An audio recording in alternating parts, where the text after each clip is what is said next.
ნიკო ნიკოლაძის ისტორიულ კოშკს რეაბილიტაცია უტარდება.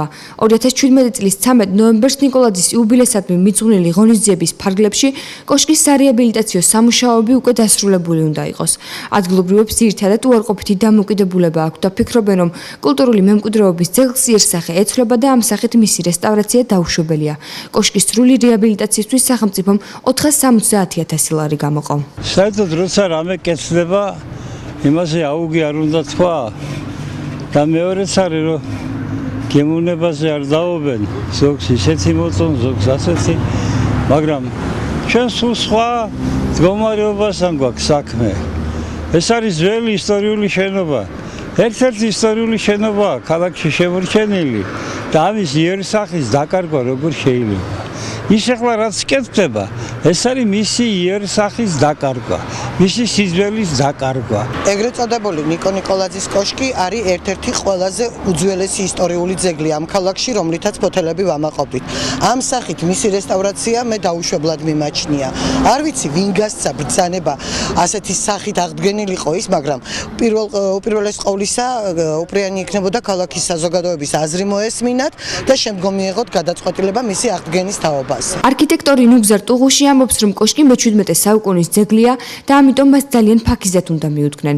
მისი თქმით, სარეაბილიტაციო სამუშაოების დაწყებამდე პროექტის საჯარო განხილვა უნდა მომხდარიყო, რათა პროექტის ხელმძღვანელებს მოესმინათ და გაეთვალისწინებინათ ხალხის აზრი. რაც ახლა ვიზუალურად რასაც ვხედავთ, აშკარად ჩანს, რომ აი ზედა ბოლო 2 სართულის ფაქტურად შელესვა მოხდა და ფაქტურად ეს თეთრი ფერით რაც არის ეს მე ვფიქრობ რომ ეს არის ფითხი ეს შპაკლი ოძახიან უძულას მაგრამ ამ სახით არ უნდა დარჩეს რა თქმა უნდა ის უნდა იყოს მივახლოებული პირვანდელ სახესთან თუმცა ეს თავიდანვე შელესილი იყო ერთი კედელი იყო უკანა კედელი სადაც კიბია იქ მეტალის კიბი ასასვლელი აი ეს მხოლოდ ის კედელი იყო აგურის ახლა იმის შელესვაც მოხდა ამიტომ უნდა წარმოადგინონ ყველა იმის რომ ეს გამოირიცხოს ასეთი ისინი რა ქვია ვარაუდები თქვა როგორი იქნება ეს აღდგება იმ პირვანდელი სახით სხვა სახე მიეცემა მას ამიტომ მე ვფიქრობ რომ აუცილებელია სანამ ჯერ კიდევ გვიან არ არის აუცილებლად პროექტი წარმოადგინონ. კულტურის სამინისტროს შუამდგომლობით პროექტის განხორციელების ვალდებულება ქართულ ჯგუფმა აიღო. პროექტი კი გამარჯვებულად კულტურის მემკვიდრეობის დაცვის სააგენტომ გამოავლინა.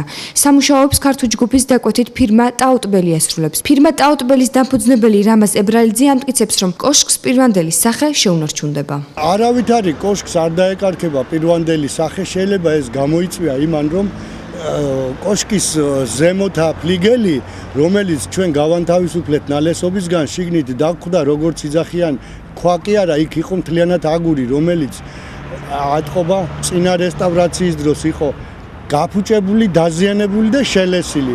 ნამდვილად ვერ დავეთანხმები ამ მოსაზრებას. საზოგადოებისათვის პრეზენტაცია ჩატარდა ღია სივრცეში მართალია, მაგრამ საზოგადოების დიდი ნაწილი სთვის ცნობილი იყო სააგენტოს მიერ გამარჯვებული პროექტი და ეს გახლავთ ბატონი კახა ტრაპაიძის პროექტი, რომლის ფარგლებშიც მიმდინარეობს სარეკონსტრუქციო სამუშაოები.